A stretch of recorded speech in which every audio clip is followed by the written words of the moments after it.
পরিস্থিতি বড় ভয়াবহ হবে। সমস্ত নবীরা বলবে নাফসি, সমস্ত ওলিরা বলবে নাফসি, বাবারা বলবে নাফসি, সন্তান বলবে নাফসি।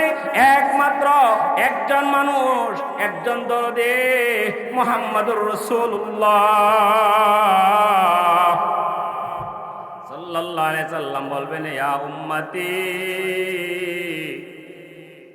ও আল্লাহ, আপনি না বলছিলেন আমাকে একটা জিনিস দিবেন, আমি যা চাই তাই দিবেন? বলেন ঠিক কিনা? দুনিয়ার মধ্যে সমস্ত নবীদেরকে আল্লাহ একটা দোয়ার অফার দিয়েছেন, আপনি দোয়া করেন, এখন কবুল করব। আদম আলাইহিস সালাম দোয়া করছেন, আল্লাহ পাক তাকে মাফ করে দিয়েছেন। হযরতে নূহ আলাইহিস সালাম দোয়া করছেন, আল্লাহ নূহ জাতিকে পানি দিয়ে ধ্বংস করে দিয়েছেন। হযরতে ইব্রাহিম আলাইহিস সালাম দোয়া করছেন, আল্লাহ হযরত ইব্রাহিমের দোয়ার বদৌলতে নমরুদকে ল্যাংড়া মশা দিয়ে ধ্বংস করে দিয়েছেন। বলেন ঠিক কিনা? হযরতে মূসা আলাইহিস সালাম দোয়া করছেন, আল্লাহ ফেরাউনকে পানির মধ্যে ফেলাইয়া মারছেন। সমস্ত নবীরাই দোয়া করছে। নবীজি বলেন, আল্লাহ, আমি আমার দোয়াটা আসরের ময়দানের জন্য রেখে দিলাম গো মাবুদ। আসরের ময়দানে আমার উম্মতের জন্য আমি দোয়া করব। আল্লাহ জানিয়ে দিয়েছেন, নবী গো, ওয়ালা সাউফা ইউতিকা রাব্বুকা ফাতারদা, আপনি যা চাইবেন আপনার রব আপনাকে দিয়া খুশি করে দিবেন। বলেন সুবহানাল্লাহ। দুনিয়ার সব মানুষ ইয়া নাফসি ইয়া নাফসি বলে চিল্লা করতেছে, একমাত্র মুহাম্মদুর রাসূলুল্লাহ সাল্লাল্লাহু আলাইহি সাল্লাম বলবেন, ইয়া উম্মতি, আল্লাহ উম্মতকে মাফ করে দেন, আমার উম্মতকে মাফ করে দেন। নবীজি দৌড়াইয়া আল্লাহর আরশের সামনে গিয়ে সেজদায় পড়ে কান্না ছুটাইবেন না। আল্লাহ ডাক দিয়ে বলবেন, ইয়া মুহাম্মদ ইরফা রাসাকা, নবী গো, ও আমার হাবিব, দুনিয়ার জীবনে অনেক কান্না করাইছি, অনেক কাঁদছেন, আসরের ময়দানে আর কাঁদতে হবে না। নবী মাথা ওঠান, আমার কাছে যা চাইবেন দিয়ে দিব। নবীজি বলবেন, আল্লাহ আমার উম্মতকে মাফ করে দেন। সব দুনিয়ার মানুষ চাইতেছে আল্লাহ হাসরের মাঠ কায়েম করতেন, হাসরের মাঠ কায়েম করে দেন। নবীজির সুপারিশে আল্লাহ রাব্বুল আলামিন হাসরের মাঠ কায়েম করে দিবেন। বলেন ঠিক কিনা? হাসরের বিচার শুরু হবে। আল্লাহ পাক প্রত্যেককে 5টা প্রশ্ন করবেন। কয়টা প্রশ্ন? 1 নাম্বার প্রশ্ন, আন উমরিহি ফিমা আফনাহু, ও মানুষ রে, আমি তোকে একটা সুন্দর জীবন দিয়েছিলাম, জীবনটা কোন কাজে খাটাইলে? পাগল মন আমার তুমি কারলা গিয়া কর সরে বাড়ি উপর তলায় পাতি জলে নিস্তলাতে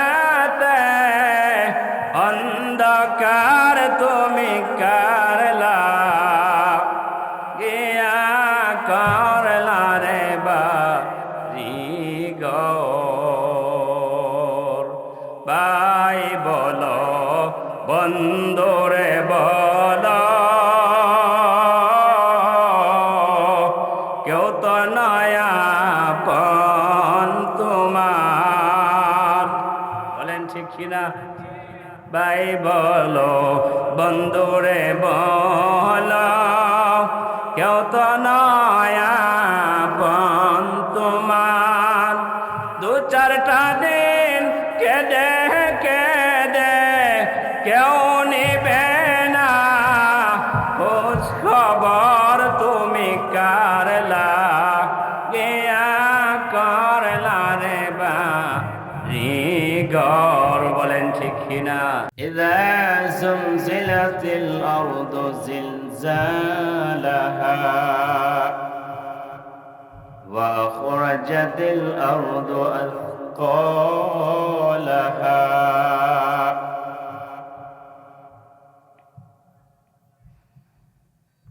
وقال النبي صلى الله عليه وسلم لا يزال قدم ابن آدم حتى يسأل عن 5: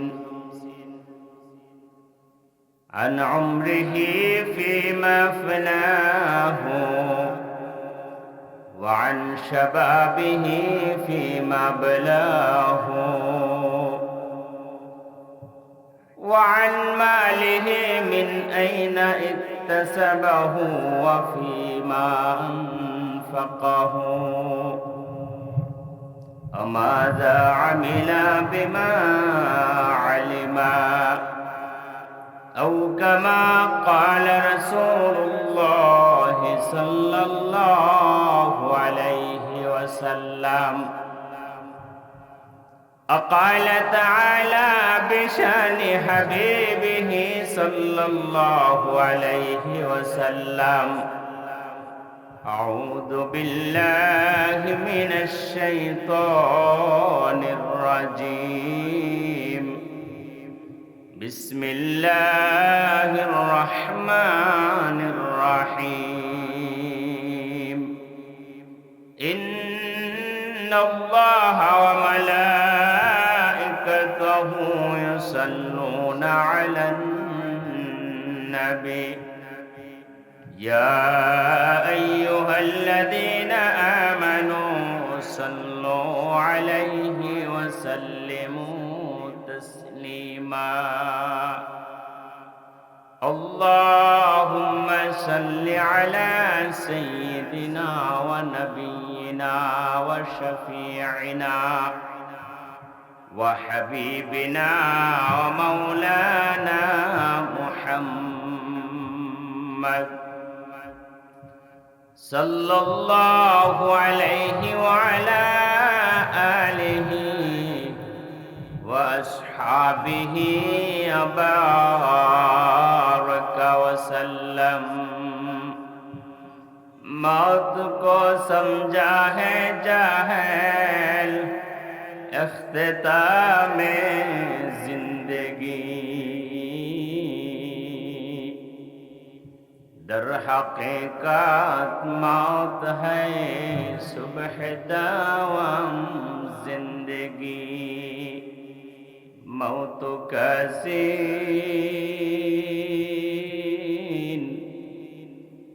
कुल्लु नासिन शारिबो, कब्र बैतिन कुल्लु नासिन दाखिलो, बलगल उला बिकमालिही कशफत दुजा बिजमालिही. हसनत जमीअ खिसालिही सल्लु अलैहि व आलिही. ला इलाहा जोरे ला इलाहा जोरे ला इलाहा.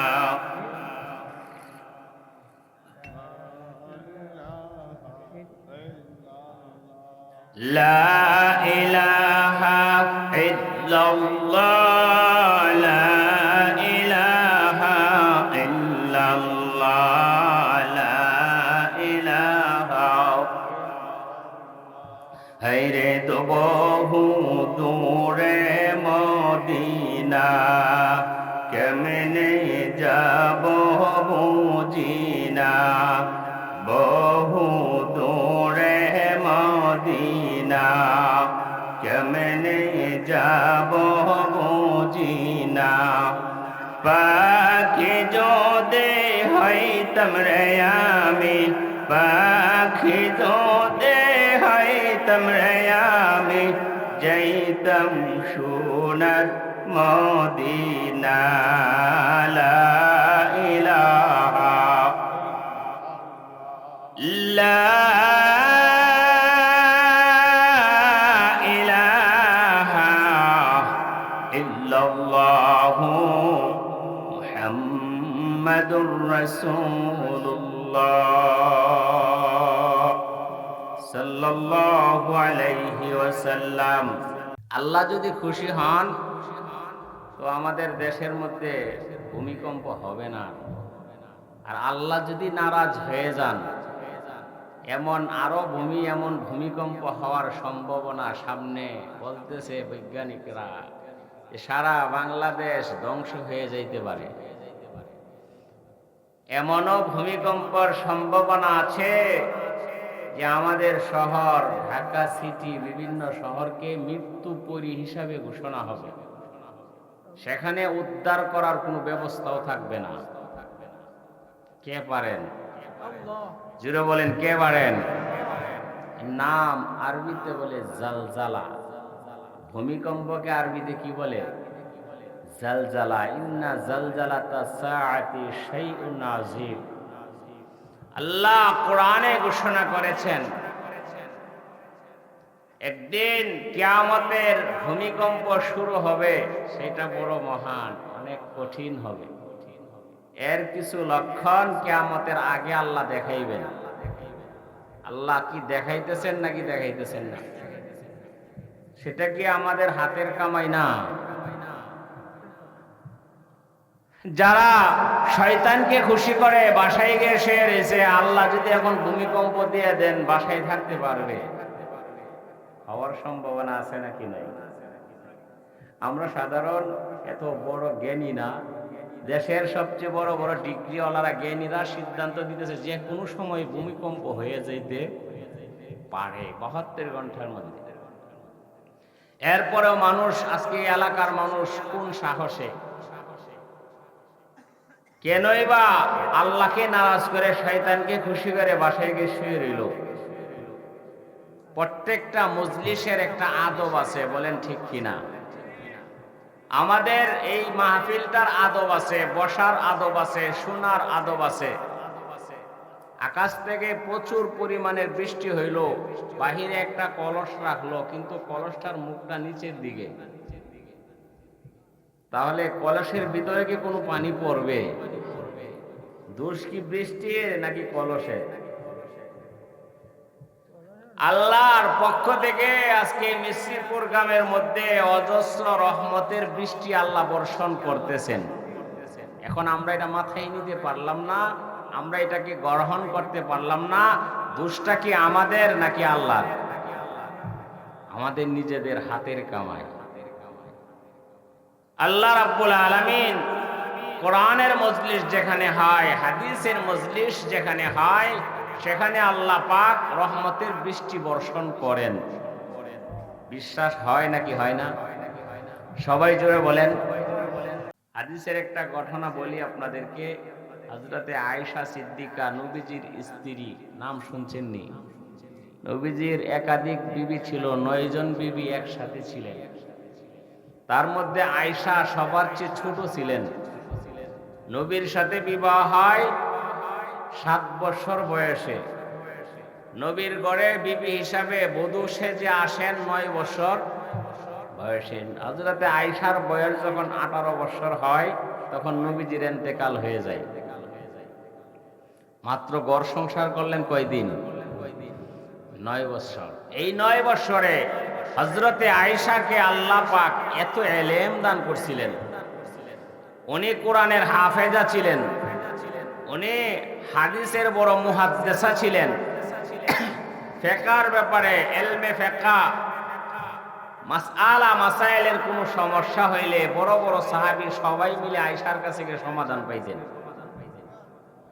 নবীজির ঘরে যখন উনি বধূ বেশে আসেন, ইতিহাসের মধ্যে আছে আয়েশার ছোটবেলার খেলনার কিছু জিনিস ছিল।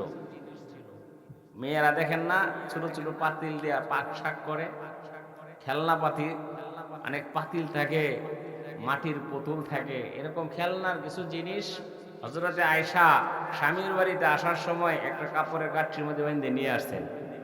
নবীজি দেখে খুশি হয়েছেন, বলেন সুবহানাল্লাহ। একদিন রাসূল করিম সাল্লাল্লাহু আলাইহি সাল্লাম সফর করে বাহির থেকে আসলেন, খুব পেটে খিদা, মরুভূমির গরম থেকে আসছেন, পেটের খিদা। আয়েশা দেখে ভিতরে দুইখা দেখতেছেন আয়েশা তার বান্ধবীদের সাথে খেলা করতেছেন, পুতুল নিয়ে কি করতেছেন, বিভিন্ন হাড়ি পাতিল নিয়ে খেলা করতেছেন। নবীজি পিছনে দাঁড়ায় দাঁড়ায় সব দেখতেছেন, অথচ নবীর পেটে অনেক ক্ষুধা, বলেন সুবহানাল্লাহ। তাড়াতাড়ি খাওয়ার দরকার, কিন্তু নবী সাল্লাল্লাহু আলাইহি সাল্লাম বিবির যে হক কত সুন্দর করে আদায় করলেন। আয়েশার এই ঘটনাটা নিজে চেয়ে দেখতেছিলেন। হঠাৎ অনেকক্ষণ পরে আয়েশা যখন পিছনের দিকে চেয়ে দেখে নবী তার পিছনে দাঁড়ানো। হযরতে আয়েশা কান্না শুরু করলেন, ইয়া রাসূলুল্লাহ, আপনাকে অনেক কষ্ট দিয়ে ফেলেছি।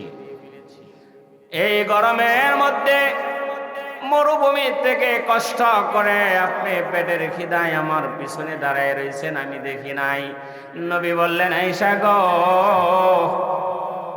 না, তোমার এই খেলা দেখে আমার খুব ভালো লাগতেছিল, এই জন্য দাঁড়ায় দেখতেছি। তোমার কোনো দোষ নাই, আমারও ভালো লাগতেছে। বলেন সুবহানাল্লাহ।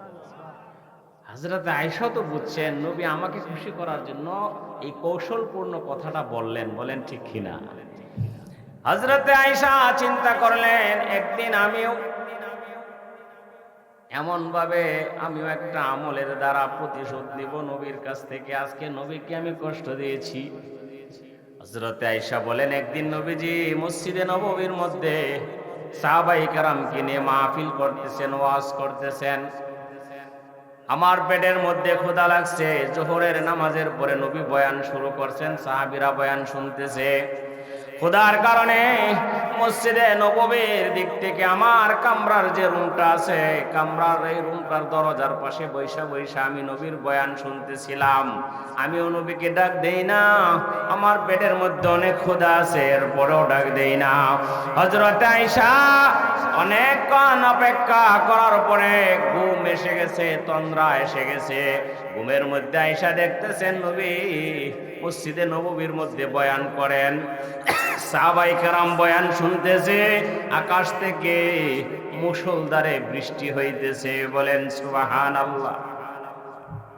হযরত আয়েশা ঘুমায় গেছেন তো, লাফ দিয়ে ঘুমতে উঠলেন। ওইটা ভাবলেন, দেখলাম তো বৃষ্টি হয়েছে মসজিদে নববীর ভিতরে, নবী বয়ান করতেছেন, নবীর শরীরটা ভিজে গেছে। উনি একটা লুঙ্গি আইনা দরজার কাছে বসে রইলেন। নবী ঘরে আসলে সাথে সাথে হাতে কি দিবেন? লুঙ্গিটা দিবেন, কারণ ওই লুঙ্গিটা ভিজে গেছে যেটা ওনার গায়ে আছে।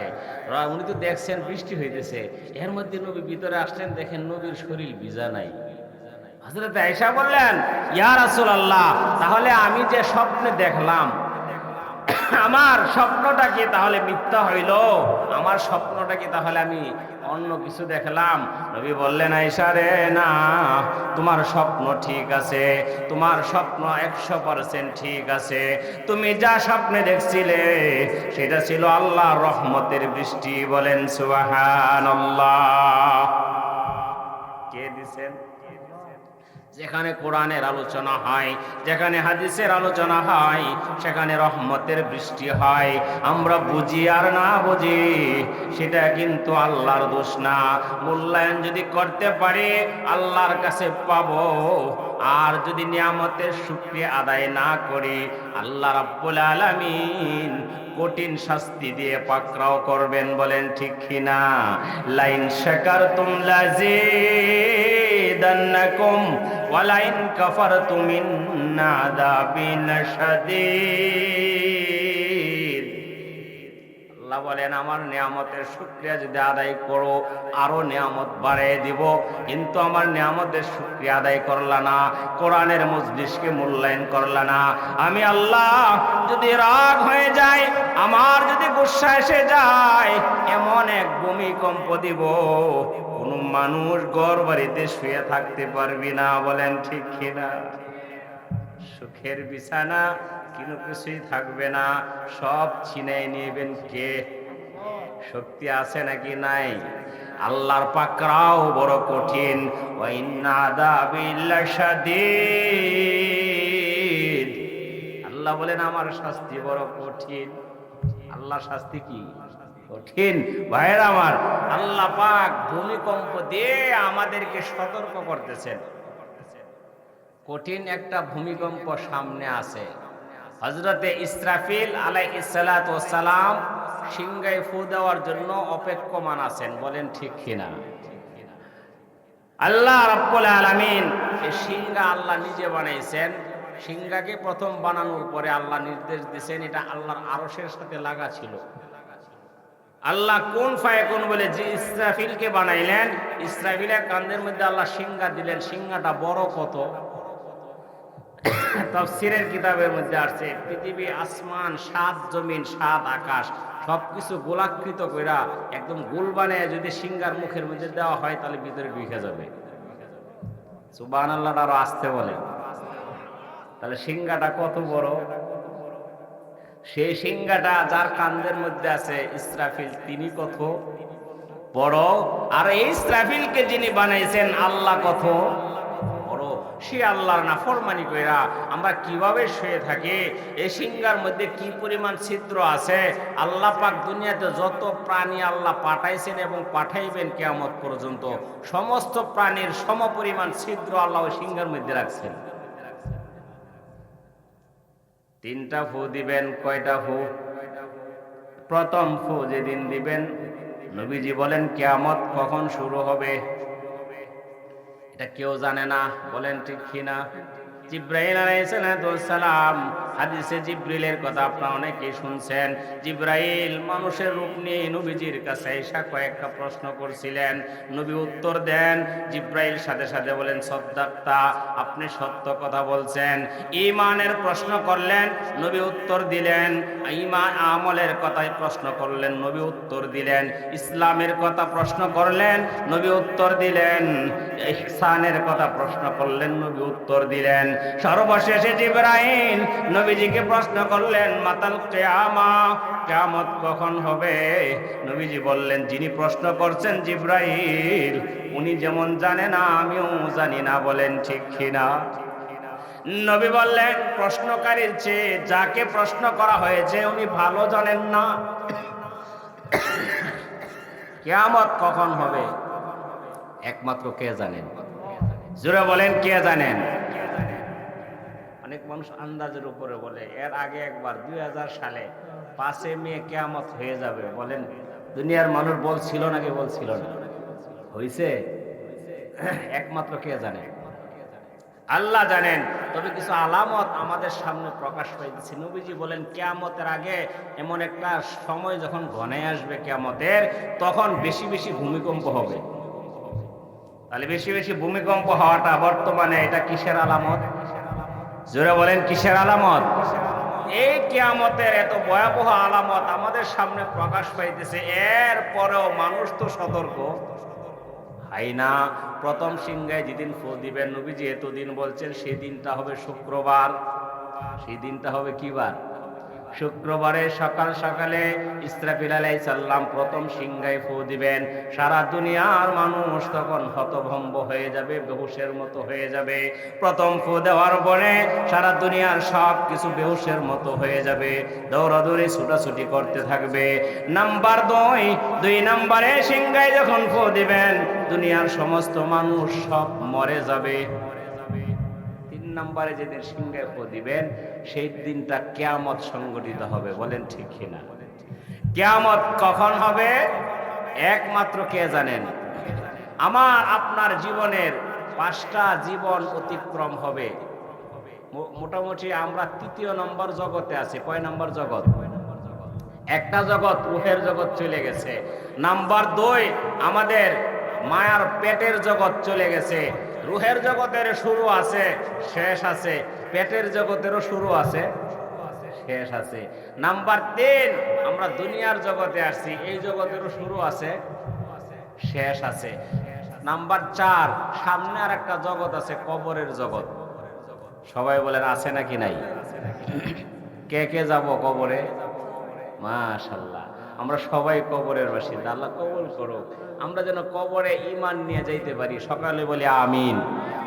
কবর প্রত্যেক দিন আমাদেরকে ডাকতেছে, প্রত্যেক দিন কবর আমাদেরকে ডাকতেছে, ভাই ভালো হয়ে আসো।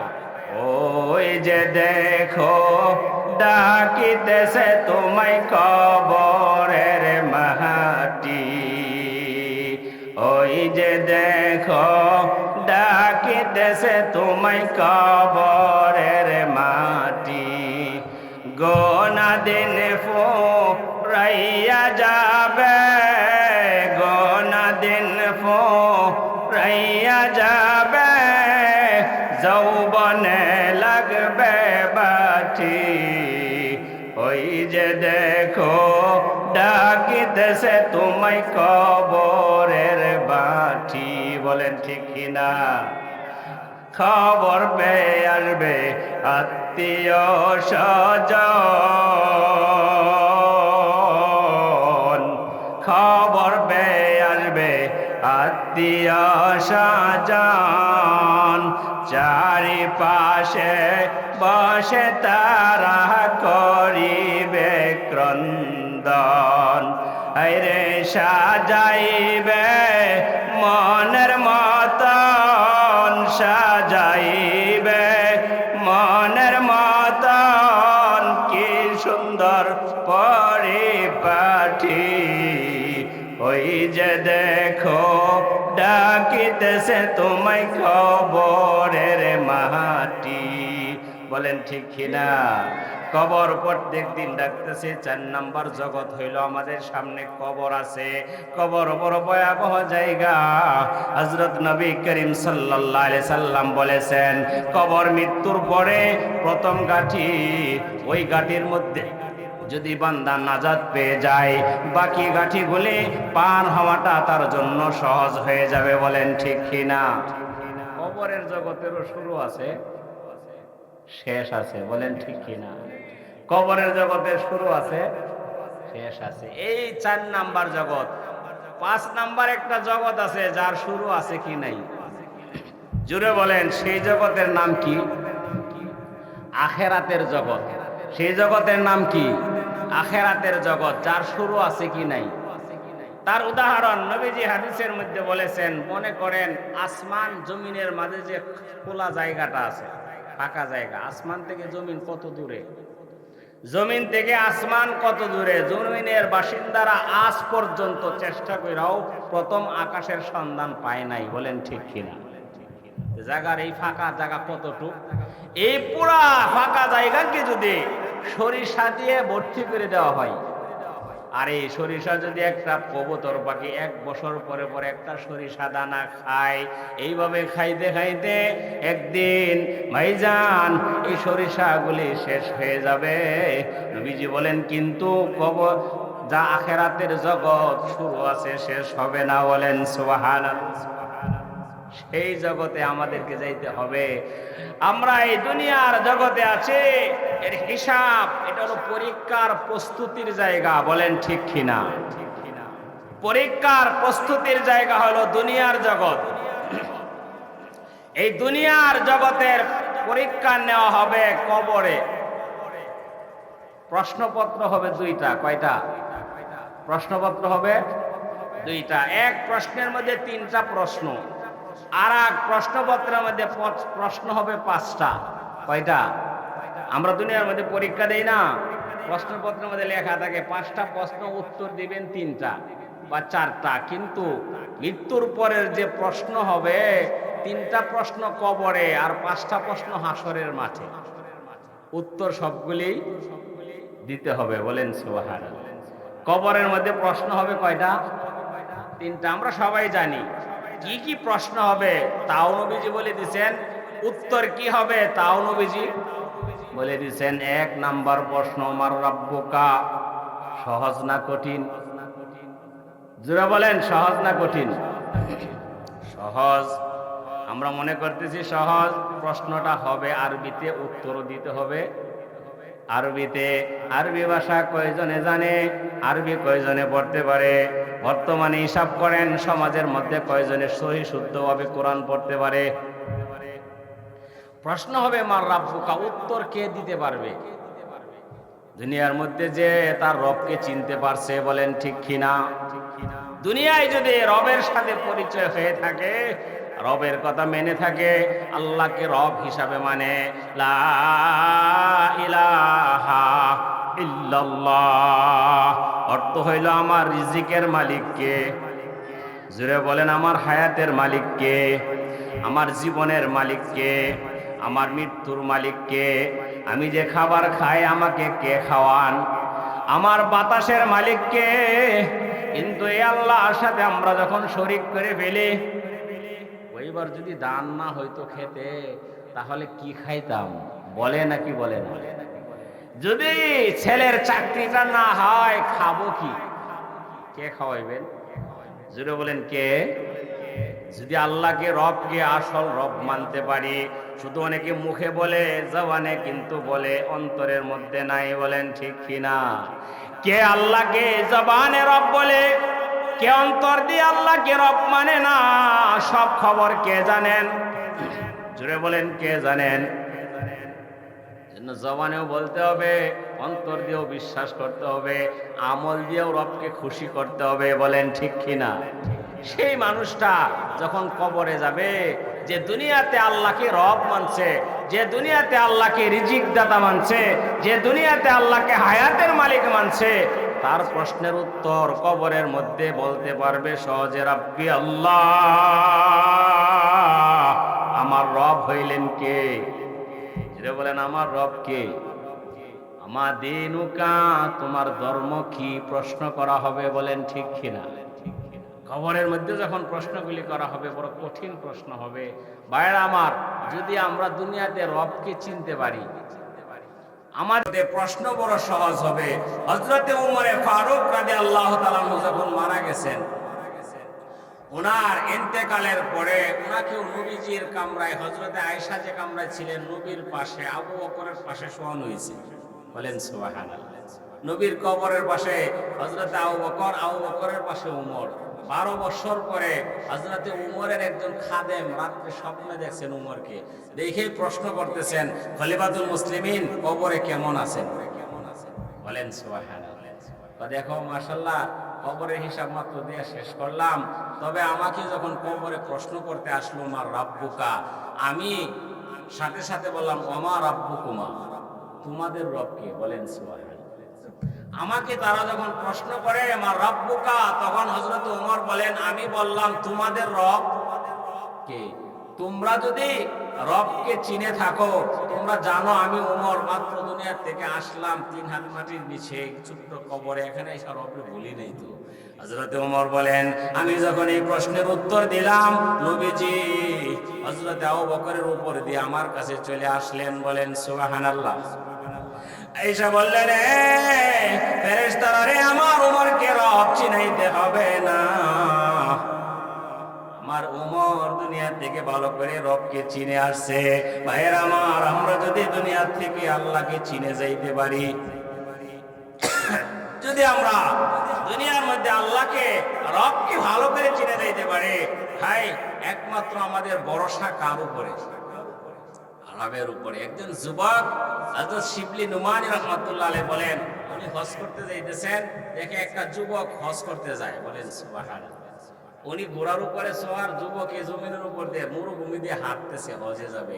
জিজ্ঞাসা করছে, ইয়া শাবাব আইনা তাযহাব, কোথায় যাও? ইলা রাব্বি, আমার রবের কাছে যাই, বলেন সুবহানাল্লাহ। এখন উনি তো বুজুর্গ মানুষ, শিবলি নুমানি রাহমাতুল্লাহ বলেন যে আচ্ছা বুঝলাম, তুমি তোমার রবের কাছে যাও। উত্তরটার মধ্যে অনেক হিকমত আছে। উনি বললেন যে আরে সত্য কথা বলো, সুজা কথা বলো, হজ করতে যাইতেছো, মানে আযহাবু ইলা রাব্বি, বলেন সুবহানাল্লাহ। উনি বুঝতে পারছেন না এই যুবক সাধারণ কোনো যুবক না, সে বুঝাইতেছে আমি আমার রবের কাছে যাইতেছি। ও আচ্ছা ঠিক আছে, তুমি তোমার রবের কাছে যাও, তোমার সাথে তো খাবার নাই, তোমার সাথে কোনো ঘোড়া নাই, উট নাই, কোনো কিচ্ছু নাই, এভাবে কি যাওয়া যাবে? না খায়া এই হাজার হাজার মাইল মরুভূমির রাস্তা কিভাবে পাড়ি দিবারে যুবক? যুবক ডাক দিয়ে বলতেছি, আল্লাহর ওলি রে, আযহাবু ইলা রাব্বি, বলেন সুবহানাল্লাহ। যুবক শুধু একটা কথাই বলে, আমি কার কাছে যাই? জোরে বলেন, আমার রবের কাছে যাই। সে বলে না আযহাবু ইলাল্লাহ, বলে না আযহাবু ইলার রহমান, আযহাবু ইলার রাহিম। আল্লাহর তো আরো 99টা নাম আছে, বলেন ঠিক কিনা? আল্লাহ সিবতী নাম 99টা, এর মধ্যে হযরতে যুবক শুধু বারবার বলতেছে আমি আমার রবের কাছে যাই, মানে সবকিছু রিজিকের মালিক, হায়াতের মালিক, আমাকে খাওয়ান কে, আমাকে পান করান যিনি, আমাকে সবকিছু দিলেন যিনি, আমাকে মায়ের পেটের মধ্যে লালন পালন করলেন যিনি, আমাকে দুনিয়ার জীবনে যিনি খোরাক দেন, উনি হইলেন আমার রব, বলেন ঠিক কিনা? আর বেশি একটা বাড়াইলেন না। উনি বলেন আমি মক্কায় গেলাম, গিয়ে দেখি যুবক আমার সামনে দিয়ে তওয়াফ করে। সুবহানাল্লাহ বলবেন না? আমি ঘোড়ার উপরে সওয়ার হয়ে গেলাম, আমি উটের উপরে সওয়ার হয়ে গেলাম, আর যুবক পায়ে হেঁটে গেল, গিয়ে দেখি সে আমার সামনে দিয়ে তওয়াফ করে। সেই জায়গায় আমি যুবককে ডাক দিয়ে বললাম, যুবক তোমার কোনো বাহন নাই, ঘোড়া নাই, কিভাবে আমার সামনে দিয়ে আমার আগে আগে মক্কায় পৌঁছলা? যুবক এবার ডাক দিয়ে বলে, ও আল্লাহ বলে, তোমার ভরসা ছিল তোমার উটের উপরে, ঘোড়ার উপরে, আমার ভরসা ছিল আমার রবের উপরে। এবার বলো আমার রব তোমাকে আগে আনবে নাকি আমাকে আগে আনবে? আমার ভরসা কার উপরে? আমার রবের উপরে। হে আল্লাহর বুজুর্গ, হে আল্লাহর ওলি, তুমি আমাকে প্রশ্ন করলা আমার খাবার কোথায়, আমি খাবার আনলাম না কেন? আমি মেহমান হয়ে আসতেছি আমার রবের বাড়িতে, আমি যদি খাবার নিয়ে আসি তাহলে আমার রব তো রাগ করবেন, বলেন ঠিক কিনা? খাওয়াইবেন কে? ওয়াজিকুনুকা লিল মুশতাকি খায়রু শারাবি,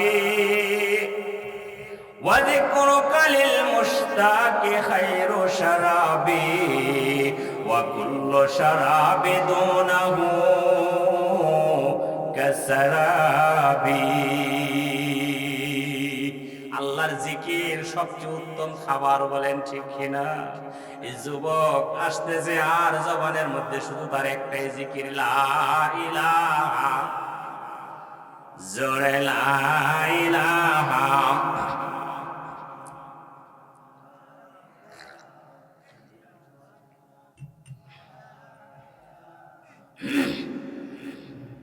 আশকারা রোজ মাহশার বাকিয়ামত কারনিস, আশকারা জুজ তমাশা ই জমাল यार निस्त, ला इलाहा ला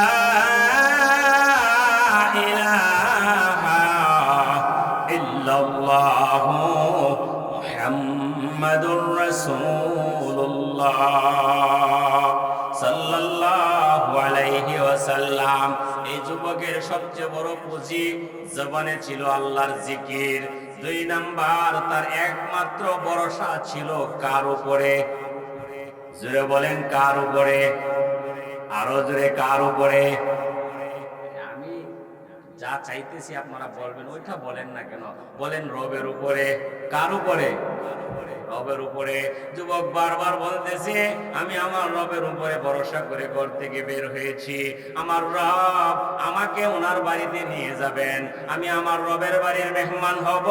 আমার রবের বাড়ির মেহমান হয়ে যদি আমি খাবার নিয়ে যাই, আমার আল্লাহ আমার রব আমার উপরে রাগ করবেন, বলেন ঠিক কিনা? খাবার নিব কেন?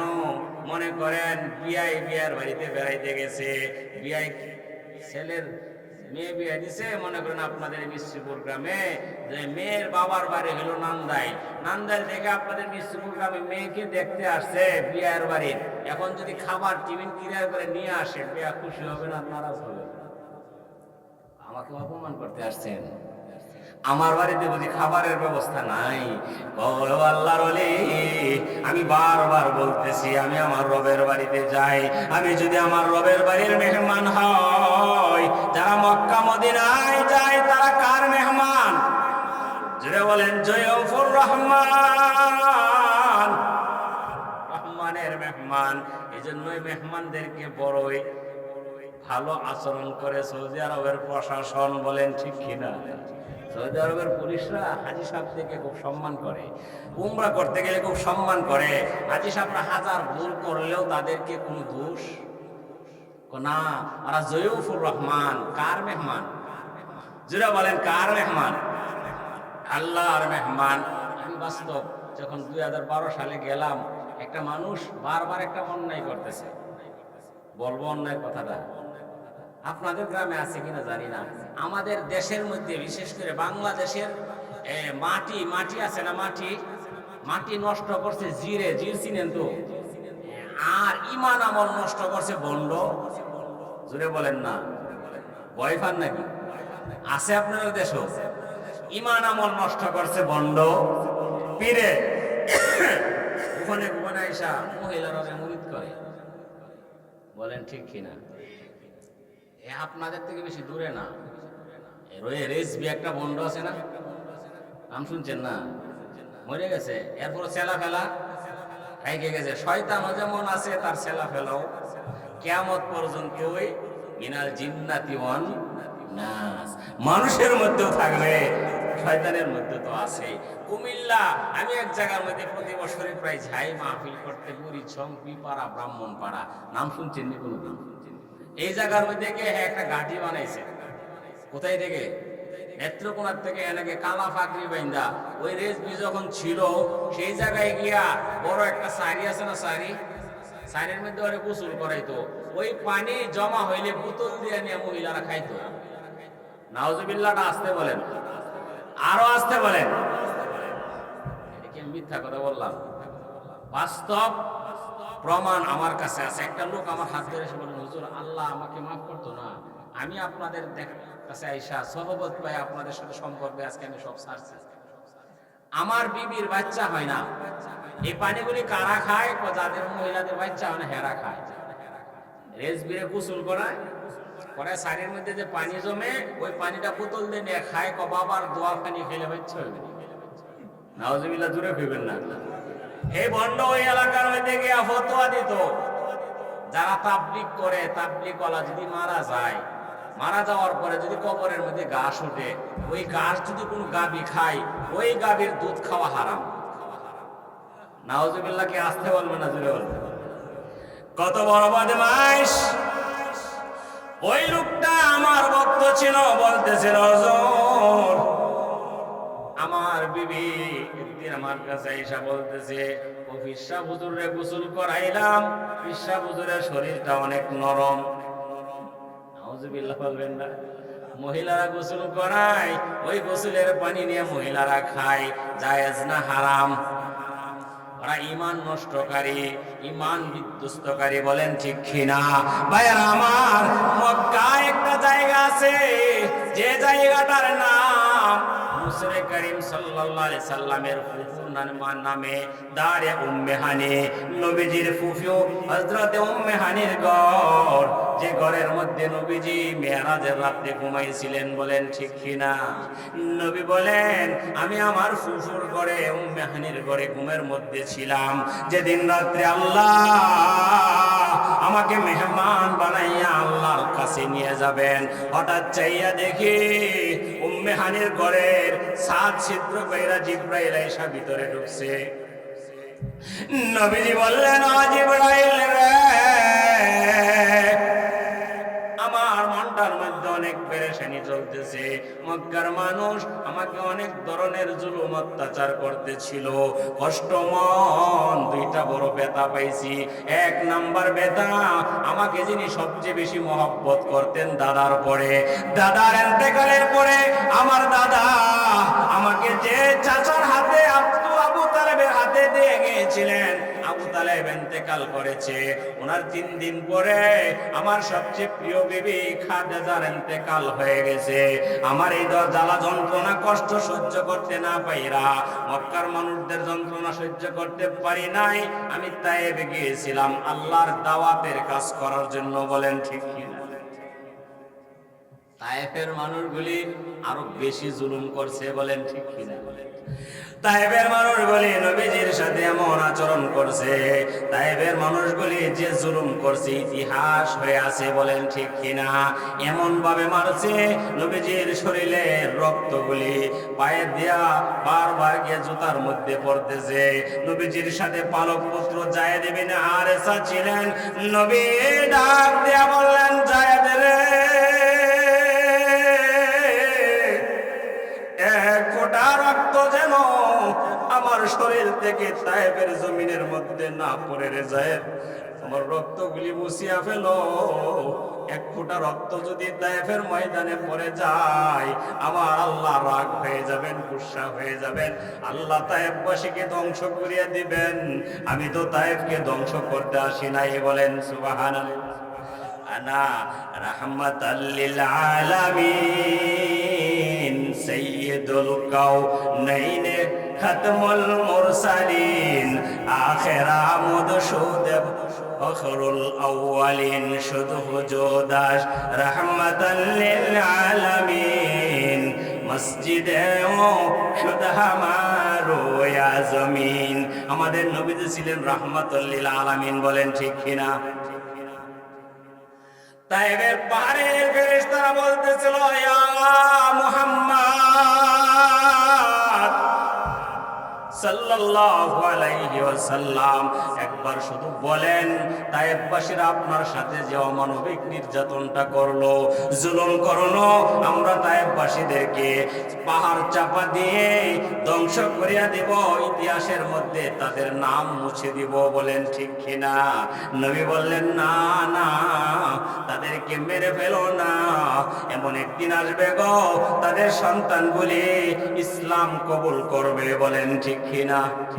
নবীজি তায়েফকেও ব্যথা পাইলেন, কষ্ট পায়া মক্কায় আসলেন, মনটা বড় অনেক কষ্টে পারাক্রান্ত হৃদয় নিয়া কুফুর ঘরের মধ্যে ঘুমাইতেছিলেন।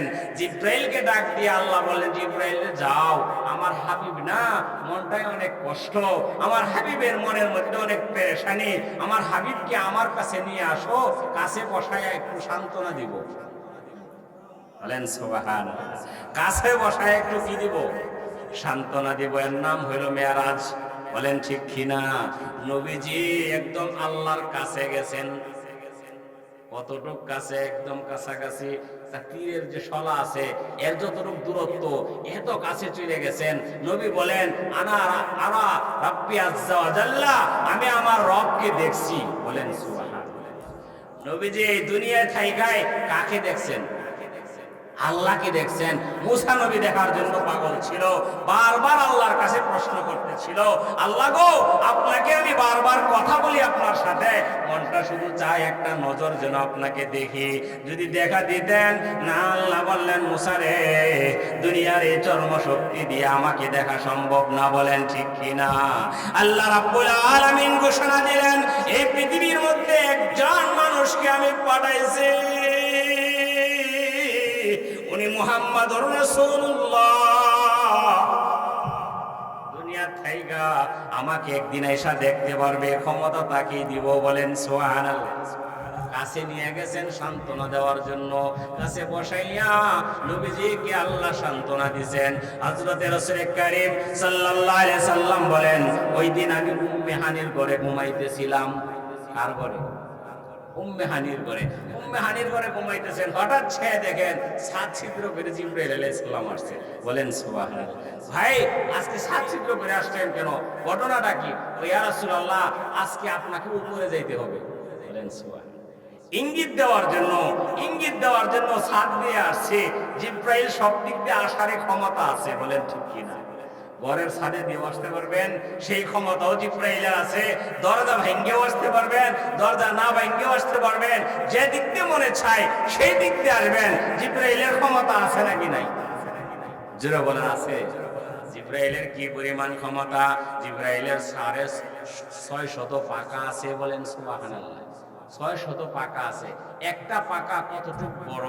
এই যে পরগুলি আল্লাহ তাকে দিচ্ছেন, আচ্ছা জিবরাইলের একটা পাকা যদি বিছায় দেয়, সারাটা দুনিয়া ঢেকে যাবে। জিবরাইল নবীজিকে নেওয়ার জন্য আসছে। জিবরাইল সামনে, মিকাইল নবীজির পিছনে। ডান পাশে 70,000 ফেরেশতা, বাম পাশে 70,000 ফেরেশতা।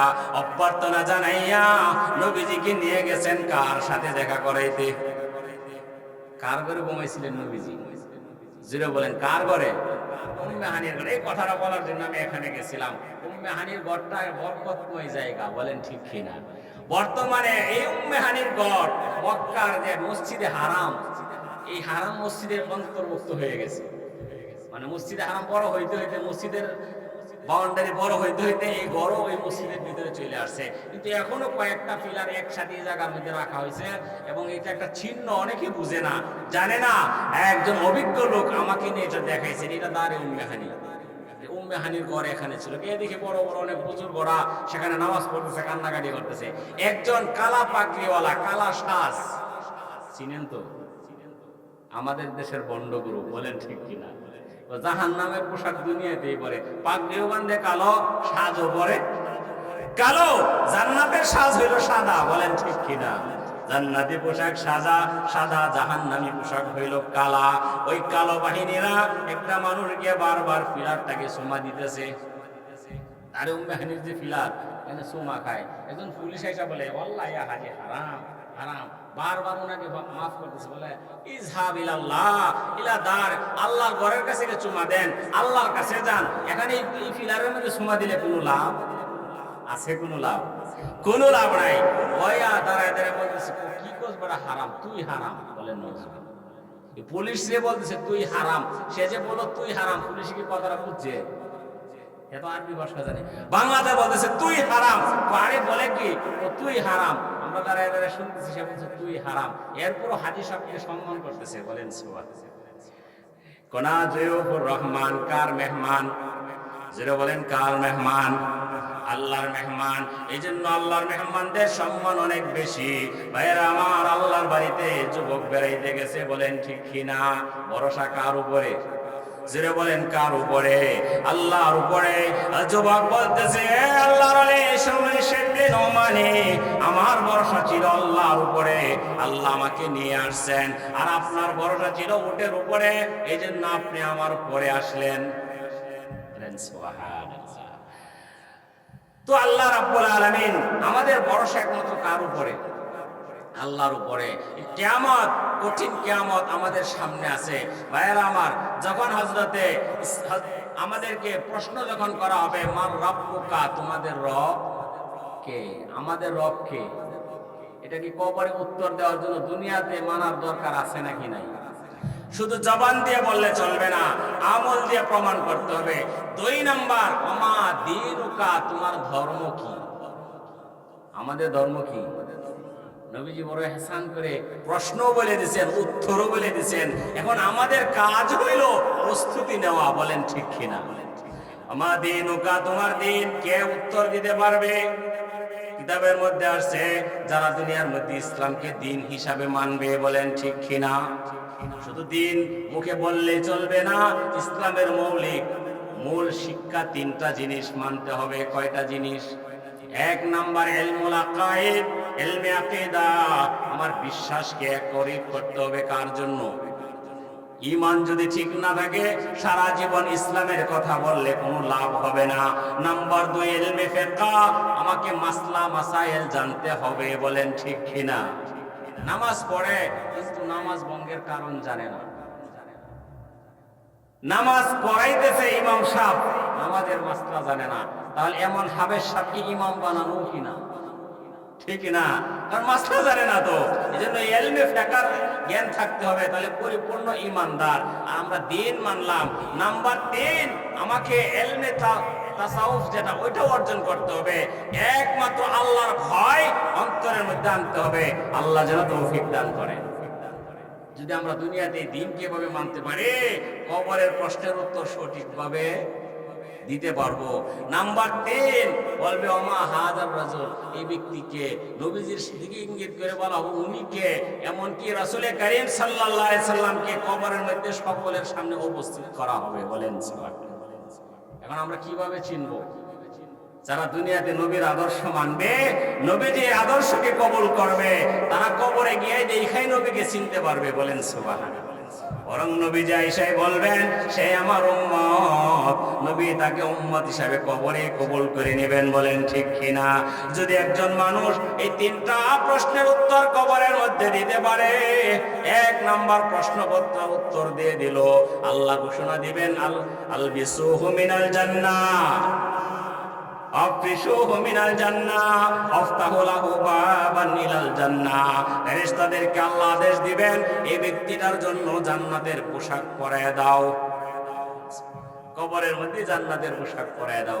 নাম্বার 2, তাকে কবরের মধ্যে জান্নাতের বিছানা বিছায় দাও, বলেন সুবহানাল্লাহ। নাম্বার 3, কবরের সাথে জান্নাতের একটা দরজা খুলে দাও। জান্নাত থেকে যেন দামি দামি খাবার আসতে পারে। ভাইয়েরা আমার, যারা দুনিয়ার মধ্যে এই 3 প্রশ্নের প্রস্তুতি ভালো করে নিতে পারবে, কবরের মধ্যে সহজ উত্তর দিতে পারবে, তাদের কবরটা হবে জান্নাতের টুকরা। বলেন ঠিক কিনা? হাদিসে আছে নাকি নাই? আল কবরু রাউযাতুম মিন রিয়াজিল জান্নাহ আও হুফরাতুম মিন হুফারিন নার আও কামা ক্বালা নবী সাল্লাল্লাহু আলাইহি ওয়াসাল্লাম। কারো জন্য কবর হবে জান্নাতের টুকরা, কারো জন্য কবর হবে জাহান্নামের গর্ত। বলেন ঠিক কিনা? আল্লাহ যেন আমাদেরকে কবুল করেন। 1 নাম্বার প্রশ্নগত প্রশ্ন কয়টা? উত্তর কয়টা দিতে হবে? 3টা। আর 2 নম্বর প্রশ্নপত্র, তার মধ্যে প্রশ্ন হবে 5টা, উত্তরও 5টা। কয়টা? নবীজি হাদিসে বলেছেন, হযরত আব্দুল্লাহ ইবনে মাসউদ বলেন, লা ইয়াজালু কাদামা ইবনি আদামা হাত্তা ইউসআলান 50। একজন আদম সন্তান তার 2টা পা হাসরের মাঠ থেকে সরাইতে পারবে না 5টা প্রশ্নের উত্তর দেওয়ার আগ পর্যন্ত। আল্লাহর সামনে দাঁড়াইতে হবে। হাসরের মাঠ বড় ভয়াবহ হবে। আল্লাহ রাব্বুল আলামিন কঠিন ভাবে ঘোষণা করতে থাকবেন, লিমানিল মুলকুল ইয়াউম, আজকের এই হাসরের মাঠের ক্ষমতা কার? প্রশ্নটা আল্লাহ 3 বার করবেন। কয়বার? 3 বার। সারা দুনিয়ার সব মানুষ পেরেশানির মধ্যে দৌড়াইয়া যাবে। প্রথম বাবা আদমের কাছে গিয়া বলবে, বাবা আপনি তো আমাদের আদি পিতা, আল্লাহ আপনাকে নিজের হাতে বানাইছেন, আপনাকে 60 হাত লম্বা দেহ দিছিলেন, আল্লাহ 350 বছর পর্যন্ত আপনার দেহটাকে জান্নাতে শুকাইছেন, এরপরে আপনার ভিতর রূহ দিছেন, জান্নাতের মধ্যে আল্লাহ আপনাকে বাসাও দিছিলেন। বলেন সুবহানাল্লাহ। আদম আলাইহিস সালামের প্রথম বাসা কোথায় ছিল? যদি বলেন কোথায় ছিল? জান্নাতে। ও বাবা আপনি আমাদের আদি পিতা, মেহেরবানি করে আজকে আপনি আল্লাহর কাছে একটু সুপারিশ করেন। ও না রে, আমি পারবো না, আমি নিজেকে নিজেই তো অপরাধী মনে করি। বলেন নাউজুবিল্লাহ। হাসরের মাঠ বড় ভয়াবহ হবে। সমস্ত নবীরা বলবে নাফসি, সমস্ত আল্লাহর ওলিরা বলবে ইয়া নাফসি ইয়া নাফসি, আমি নিজে বাঁচতে চাই। বাবা বলবে ইয়া নাফসি ইয়া নাফসি, আমি কাউকে চিনি না। বলেন ঠিক কিনা? ছেলে দৌড়াইয়া যাবে, বাবা দুনিয়ার মধ্যে আপনি আমার বড় আপন ছিলেন। ও না, আমি তো দুনিয়ার মধ্যে সংসারই করি নাই, আমার তো কোনো সন্তান হয় নাই, আমার কোনো বিবি ছিল না, কেউ কাউকে পরিচয় দিবে না। বলেন ঠিক কিনা? ভাইয়েরা আমার, কবরে হাসরের মাঠে কোনো পরিচয় চলবে না। এই জন্য আমরা দুনিয়াতে যারা আপন মনে কইরা, সন্তানদেরকে আপন মনে কইরা, তাদেরকে আমরা লালন পালন করতে গিয়া তাদের জন্য হারামের কোনো বাস নাই। হারাম হালাল বুঝি না, শুধু কামাই করতে চাই, সবচেয়ে আপন মনে করি সন্তান। বলেন ঠিক কিনা? তো হাসরের মাঠে সন্তান কোনো কাজে লাগবে না, হাসরের মাঠে সম্পদ কোনো কাজে লাগবে না। একমাত্র কাজে লাগবে যদি পরিশুদ্ধ একটা অন্তর নিয়ে আল্লাহর কাছে যাইতে। ইয়াউমা লা ইয়ানফাউ মালুন ওয়ালা বানুন ইল্লা মান আতাল্লাহা বিকলবিন সালিম। যে একটা পরিশুদ্ধ অন্তর নিয়ে আল্লাহর কাছে যাইতে পারবে। পরিশুদ্ধ অন্তর কার হবে? যে আল্লাহর হুকুম মানবে, নবীর তরিকায় চলবে। বলেন ঠিক কিনা? সে প্রস্তুতি নিয়ে যাইতে পারবে। তার এই মাল সম্পদ তখন কোনো কিছু কাজে না লাগলেও তার ওই যে পরিশুদ্ধ অন্তরটা তার নাজাতের জন্য যথেষ্ট হবে। বলেন ঠিক কিনা? কার জন্য এত আয়োজন, কার জন্য এত ব্যবস্থা? সারাদিন সন্তানের চিন্তায়, নিজের সংসারের চিন্তায় ব্যস্ত হয়ে যায়, পাগল হয়ে যায়, হারাম আর হালাল বুঝি না। বলেন ঠিক কিনা? 5টা প্রশ্নের উত্তর দিতে হবে কার কাছে? যেটা বলেন কার কাছে? আল্লাহর কাছে। দেওয়ার আগ পর্যন্ত নবীজি বলেন কোন আদম সন্তান তার জায়গা থেকে পা সরাইতে পারবে না। পরিস্থিতি বড় ভয়াবহ হবে। সমস্ত নবীরা বলবে নাফসি, সমস্ত ওলিরা বলবে নাফসি, বাবারা বলবে নাফসি, সন্তান বলবে নাফসি। একমাত্র একজন মানুষ, একজন দরদে মুহাম্মদুর রাসূলুল্লাহ সাল্লাল্লাহু আলাইহি সাল্লাম বলবেন ইয়া উম্মতি, ও আল্লাহ আপনি না বলছিলেন আমাকে একটা জিনিস দিবেন, আমি যা চাই তাই দিবেন? বলেন ঠিক কিনা? দুনিয়ার মধ্যে সমস্ত নবীদেরকে আল্লাহ একটা দোয়ার অফার দিয়েছেন, আপনি দোয়া করেন, এখন কবুল করব। আদম আলাইহিস সালাম দোয়া করছেন, আল্লাহ পাক তাকে মাফ করে দিয়েছেন। হযরতে নূহ আলাইহিস সালাম দোয়া করছেন, আল্লাহ নূহ জাতিকে পানি দিয়া ধ্বংস করে দিয়েছেন। হযরতে ইব্রাহিম আলাইহিস সালাম দোয়া করছেন, আল্লাহ হযরত ইব্রাহিমের দোয়ার বদৌলতে নমরুদকে ল্যাংড়া মশা দিয়ে ধ্বংস করে দিয়েছেন। বলেন ঠিক কিনা? হযরতে মূসা আলাইহিস সালাম দোয়া করছেন, আল্লাহ ফেরাউনকে পানির মধ্যে ফেলাইয়া মারছেন। সমস্ত নবীরাই দোয়া করছে। নবীজি বলেন, আল্লাহ আমি আমার দোয়াটা আসরের ময়দানের জন্য রেখে দিলাম গো মাবুদ। আসরের ময়দানে আমার উম্মতের জন্য আমি দোয়া করব। আল্লাহ জানিয়ে দিয়েছেন, নবী গো ওয়ালা সাউফা ইউতিকা রাব্বুকা ফাতারদা, আপনি যা চাইবেন আপনার রব আপনাকে দিয়া খুশি করে দিবেন। বলেন সুবহানাল্লাহ। দুনিয়ার সব মানুষ ইয়া নাফসি ইয়া নাফসি বলে চিল্লা করতেছে, একমাত্র মুহাম্মাদুর রাসূলুল্লাহ সাল্লাল্লাহু আলাইহি সাল্লাম বলবেন, ইয়া উম্মতি আল্লাহ আর উম্মতকে মাফ করে দেন, আমার উম্মতকে মাফ করে দেন। নবীজি দৌড়াইয়া আল্লাহর আরশের সামনে গিয়ে সেজদায় পড়ে কান্না শুধাইবেন না। আল্লাহ ডাক দিয়ে বলবেন, ইয়া মুহাম্মদ ইরফারাসাকা আস্তানতুতা, নবী গো ও আমার হাবিব, দুনিয়ার জীবনে অনেক কান্না করাইছি, অনেক কাঁদছেন, আসরের ময়দানে আর কাঁদতে হবে না। নবী মাথা উঠান, আমার কাছে যা চাইবেন দিয়ে দিব। নবীজি বলবেন, আল্লাহ আমার উম্মতকে মাফ করে দেন। সব দুনিয়ার মানুষ চাইতেছে আল্লাহ হাসরের মাঠ কায়েম করতেন, আসরের মাঠ কায়েম করে দেন। নবীজির সুপারিশে আল্লাহ রাব্বুল আলামিন হাসরের মাঠ কায়েম করে দিবেন। বলেন ঠিক কিনা? হাসরের বিচার শুরু হবে। আল্লাহ পাক প্রত্যেককে 5টা প্রশ্ন করবেন। কয়টা প্রশ্ন? এক নাম্বার প্রশ্ন, আন উমরিহি ফিমা আফনাহু, ও মানুষ রে, আমি তোকে একটা সুন্দর জীবন দিয়েছিলাম, জীবনটা কোন কাজে কাটাইলে? স্বপ্নের জীবন। বলেন ঠিক কিনা? স্বপ্নের জীবন। কয়দিন আগে শিশু ছিলাম, শিশুর থেকে কৈশোর হইলাম, কৈশোর থেকে যুবক হইলাম, যুবক থেকে আমি বৃদ্ধ হয়ে গেলাম। ওই দিনের কথা এখনো মনে আছে। এই অল্প কয়েকদিনের জিন্দেগি, কিন্তু মনে হইতেছে দুনিয়া ছাইরে যাব না। আমাদের জীবনটা অনেক সংক্ষিপ্ত, উম্মতে মুহাম্মাদের সময় অনেক কম। বলেন ঠিক কিনা? অনেক কম। হযরত নূহ আলাইহিস সালামের উম্মতের তুলনায়, হযরত আদ আলাইহিস সালামের, হুদ আলাইহিস সালামের উম্মতের তুলনায় আমাদের জীবনের কোনো হিসাব নাই। নূহ আলাইহিস সালাম রাস্তা দিয়ে হাঁটতেছেন, একজন বৃদ্ধা মহিলা রাস্তার পাশে বসে কান্না করতেছে। বলেন, মা কান্না করেন কেন? আমার ছোট ছেলেটা মারা গেছে, এই জন্য কাঁদতেছি। আচ্ছা, আপনার ছোট ছেলেটার বয়স কত হয়েছিল? 350 বছর। সুবহানাল্লাহ বলবেন। ছোট ছেলের বয়স 350 বছর, তাহলে বড় ছেলের বয়স আরো বেশি না কম? যারা বলেন বেশি না কম? তাহলে মহিলাটার বয়স বেশি না কম? হাজার হাজার হায়াত পাইতো তারা। নবী হযরতে নূহ বললেন, মা তোমার ছোট ছেলেটা মারা গেছে, 350 বছর হায়াত পাইছে, তুমি কাঁদতেছো। এমন একজন নবী আসবে, এমন উম্মত দুনিয়াতে আসবে যাদের বয়সের গড় হবে 60 থেকে 70 বছর। সেই উম্মত কারা? যারা বলেন কারা? আমরা। মহিলাটা আশ্চর্য হয়ে গেছে, বললেন, আল্লাহ নবী নূহ ওই উম্মত, ওই মানুষগুলি দুনিয়ার মধ্যে থাকার জন্য ঘর বাড়ি করবে নাকি? ঘর বাড়ি করবে? আশ্চর্য হয়ে গেছে। আমরা কি ঘর বাড়ি করি নাকি করি না? যারা বলেন করি নাকি করি না? আরে এত আশা, এত স্বপ্ন, আর একটা বিল্ডিং করছি চৌরাস্তার পাশে, এখন মনের মধ্যে স্বপ্ন জাগছে কিশোরগঞ্জ শহরে যদি একটা করতে পারতাম। বলেন ঠিক কিনা? কিশোরগঞ্জে বাড়ি করলে মনে স্বপ্ন জাগে, ঢাকায় যদি একটা। হাত্তা যুরতুমুল মাকাবির আলহাকুমুত তাকাসুর, হাত্তা যুরতুমুল মাকাবির। এই যে তাকাসুরের লোভ, এই যে প্রাচুর্যের লোভ, একটার পরে আর একটা করার জন্য মনের স্বপ্ন আর শেষ হয় না।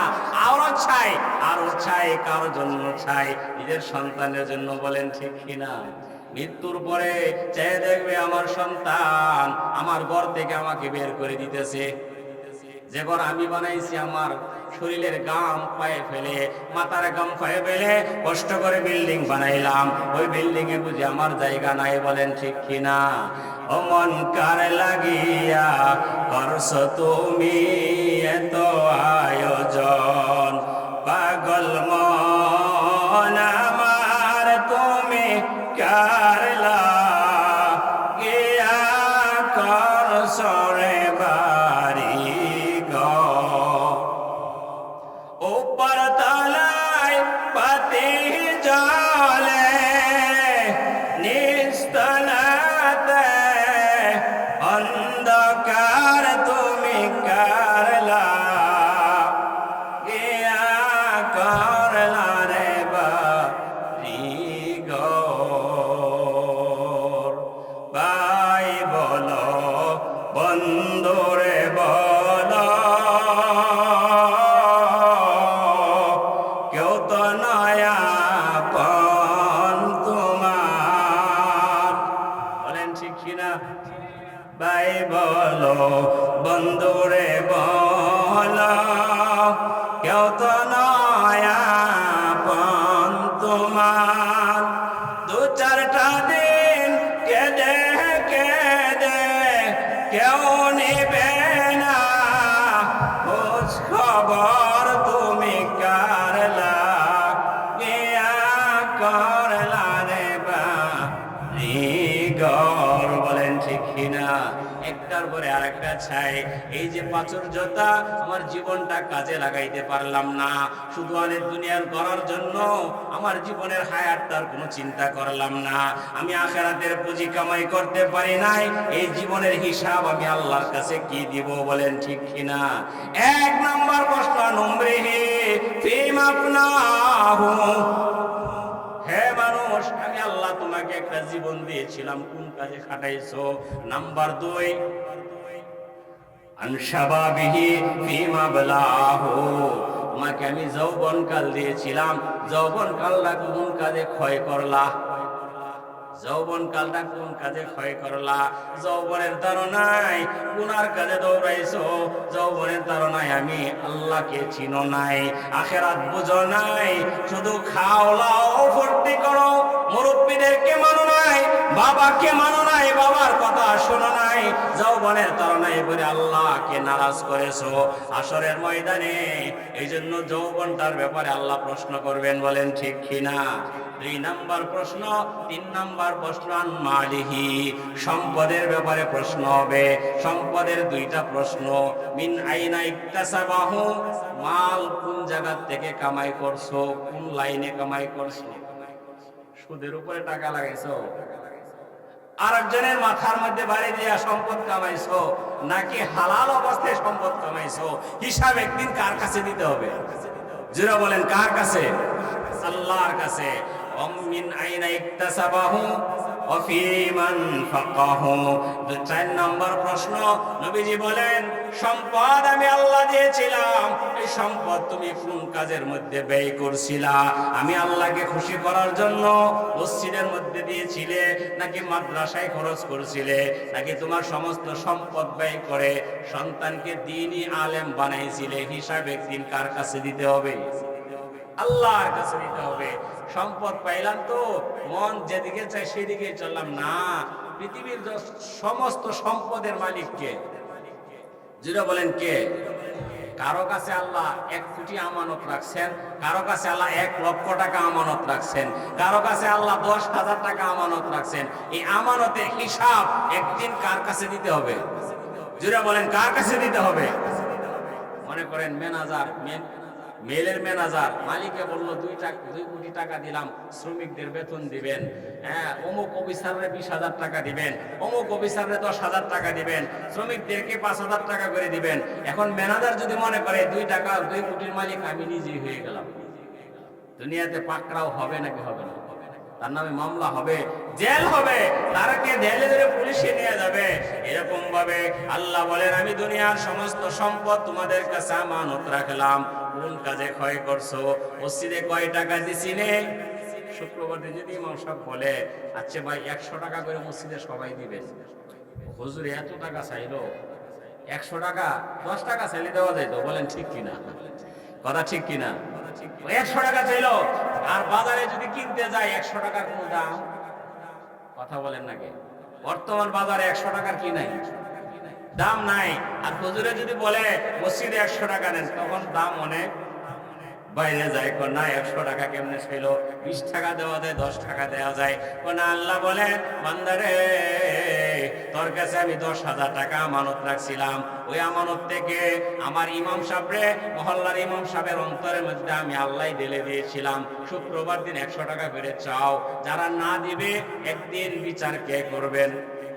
জোরে বলেন, পাকড়াও কে করবেন? কারণ সম্পদের মালিক আল্লাহ, যেমনে মন চায় এমনি খরচ করা যাবে না, বলেন ঠিক কিনা? আমরা নিজের ইচ্ছায় আসতে পারি নাই, নিজের ইচ্ছায় যাইতেও পারবো না। আসছি কার ইচ্ছায়? জোরে বলেন, যাবো কার ইচ্ছায়? যাবো আল্লাহর ইচ্ছায়।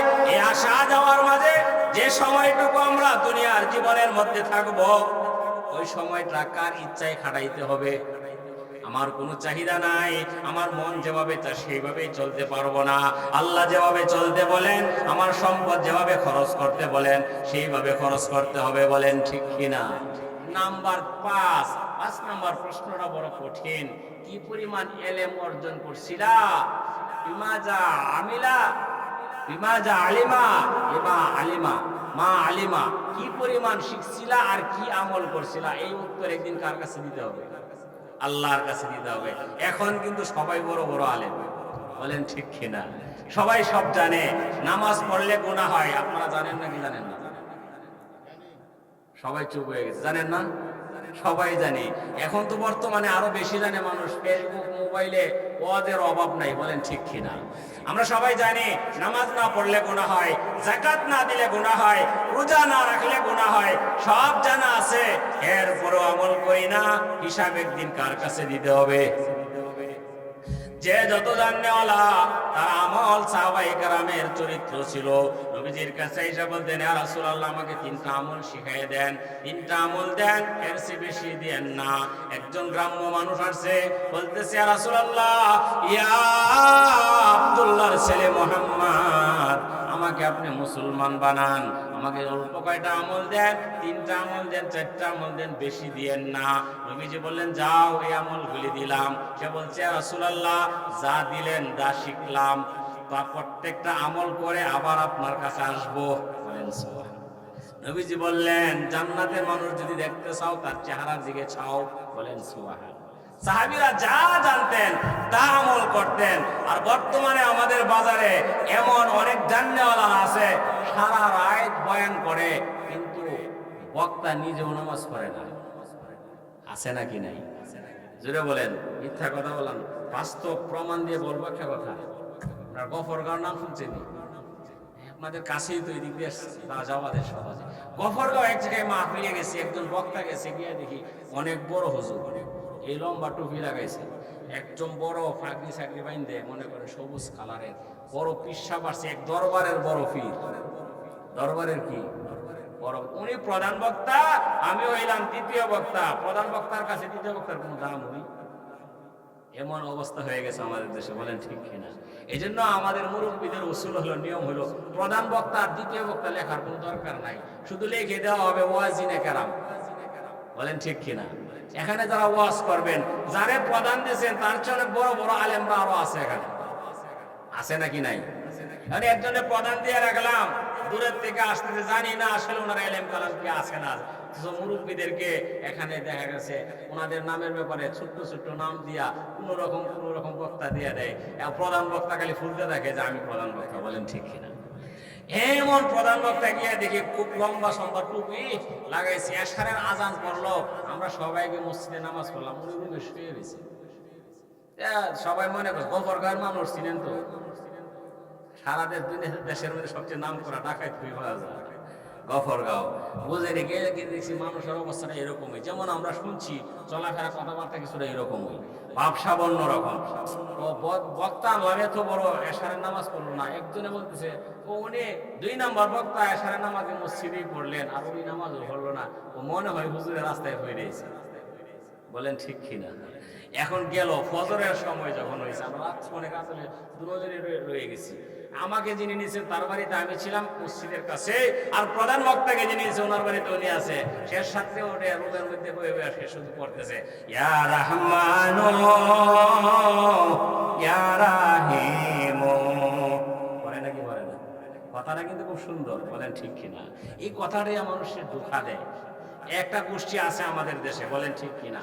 তো খাজা বাবার নামে দোয়া করলে ওযু গোসল লাগে না, বলেন ঠিক কিনা? দেখবেন হ্যাঁ লেখে ইয়া রাহমানু ইয়া রাহিমু। ফজরের আজান আমরা হইলো, আমরা নামাজ পড়লাম, আমি নামাজ পড়াইলাম। নামাজ পড়ানোর আগে ওকে দেখি রুমের মধ্যে শুয়ে শুয়ে বলতেছে ইয়া রাহমানু ইয়া রাহিমু। নামাজের পরে ওকে দিয়ে শুয়ে শুয়ে বলতেছে ইয়া রাহমানু ইয়া রাহিমু। আরে উনি এসাও পড়লেন না, ফজরও পড়লেন না, সব খেপে গেছে গা। ওনারে ফিরে দিও, ও তো নামাজ পড়ছিনি। নামাজ এখন আমি শুয়ে শুয়ে আদায় করে লেছি। নামাজ কি পড়ার জিনিস নাকি কায়েম করার জিনিস? শুয়ে শুয়ে আর আমারও পড়লে নামাজ কায়েম হয়ে যায়। নাউজিল্লাহ বলবেন না। রাত ওর আওয়াজ করে, বক্তা নিজেও নামাজ পড়ে না। হিসাব দিতে হবে কার কাছে? যেটা বলেন কার কাছে? কঠিন হিসাব হবে, যে বেশি জাননেওয়ালা আর হিসাব তেমন বেশি হবে। দুনিয়ার মধ্যে আমাদের নবীজির চেয়ে জাননেওয়ালা কেউ ছিলেন না, বলেন ঠিক কিনা? নবী করিম সাল্লাল্লাহু আলাইহি সাল্লাম, যার ব্যাপারে আল্লাহ ঘোষণা দিয়েছেন নবী আপনার জীবনের পিছনের আগে সব গুনাহ আমি মাফ করে দিয়েছি। দুনিয়াতে থাকতে নবীকে আল্লাহ জান্নাতের বাড়ি দেখাই দিয়েছেন, বলেন ঠিক কিনা? জিব্রাইল নবীকে জান্নাত দেখান, নবীকে হাইটা হাইটা জান্নাত দেখাইতেছেন। জান্নাতের মধ্যে নবী বললেন, আসার পরে মসজিদে নববীর মধ্যে আয়েশা বললেন জান্নাতে আমি বেলালের খরমের আওয়াজ শুনছি। এবং উমরকে লক্ষ্য করে বললেন, উমর জান্নাতের মধ্যে তোমার বিবি আমি দেখে আইছি। একজন সুন্দরী হুরকে দেখছেন, জিব্রাইল জিজ্ঞাসা হুরটা আল্লাহ কার জন্য বানাইছেন? কোন নবী গো, আপনার খলিফা, আপনার একজন শ্রেষ্ঠ সাহাবী বলে উমরের জন্য আল্লাহ জান্নাতের মধ্যে হুর বানাইছেন, বলেন সুবহানাল্লাহ। নবী বললেন, উমর আসো গো উমর, শোনো জান্নাতের মধ্যে তোমার হুর আমি দেখে আসছি, বিবি দেখে আসছি। উমর মন খারাপ করেও না, আমি কিন্তু তোমার হুরের সাথে কথা বলি নাই। উমর বললেন, ইয়া রাসূলুল্লাহ ইয়া হাবিবাল্লাহ, উমরের জীবনটা তো আপনার জন্য দিয়েছি, বলেন ঠিক কিনা? নবী গো, একদিন বুঝতাম না, একদিন শয়তানের ধোঁকার মধ্যে ছিলাম। সবচেয়ে বড় দুশমনটা আপনার আমি ছিলাম, বলেন ঠিক কিনা? মক্কার মধ্যে উমর বড় শত্রু ছিল নাকি আবু জাহেল বড় শত্রু ছিল? সবাই বলেন কে বড় শত্রু ছিল? আমরা সারা জীবন আবু জাহেল করে আসছি, এক সময় উমরই বড় ছিল, বলেন ঠিক কিনা? হযরতে উমর লাফ দিয়ে দাঁড়ায় গেছে, আবু জাহেল দাঁড়াইতে পারে নাই, উতবা সাইবা দাঁড়াইতে পারে নাই। কে মুহাম্মাদের মাথা নিয়ে আসবে? উমর বললেন আমি নিয়ে আসবো। নবী গো, মাথাটা নিতে আসছিলাম, কিন্তু না, আমার আল্লাহ আপনার কাছেই না আমাকে আপনার গোলাম বানিয়ে দিয়েছে, বলেন সুবহানাল্লাহ।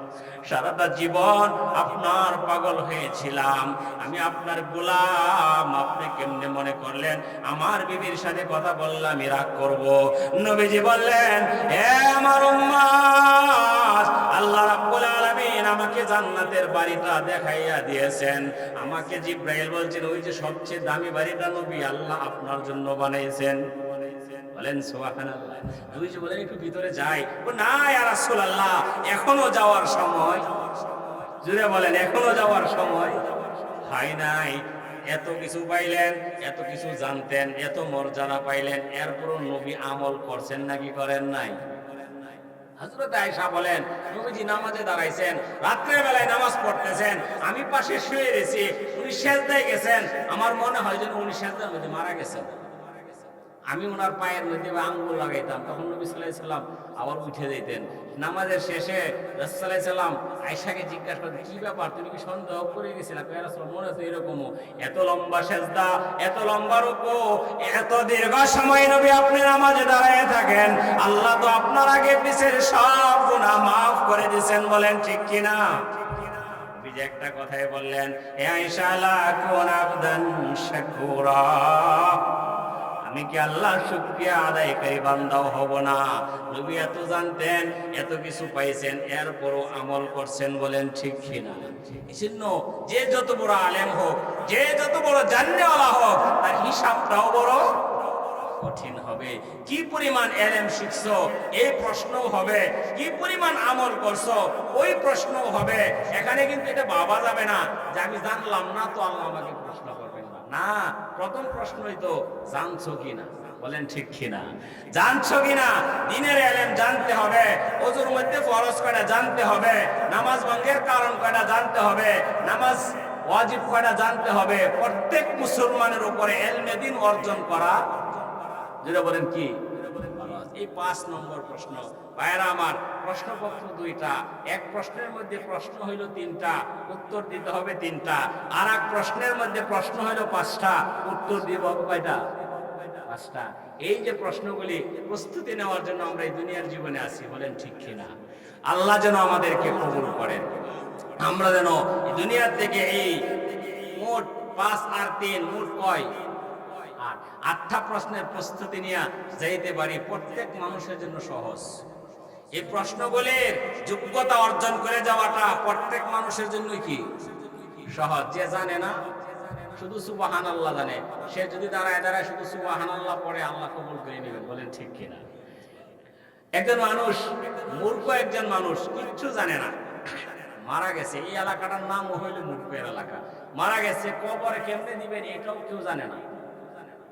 ভারতের এমন এক প্রত্যন্ত অঞ্চল যেখানে কোন শিক্ষার আলো পায় নাই। মুসলমান ঠিক, শুধু এতটুকু জানে আল্লাহ একজন আছেন, কোরআনের শিক্ষা নেই, কোরআন শরীফ আছে সামনে কিন্তু পড়তে পারে না। এই গ্রামের একজন মানুষ মারা গেছে, এখন মাটি দিবে কেমনে? মাটির দাফন কাফনের এলেম জানার থাকা দরকার আছে নাকি নাই?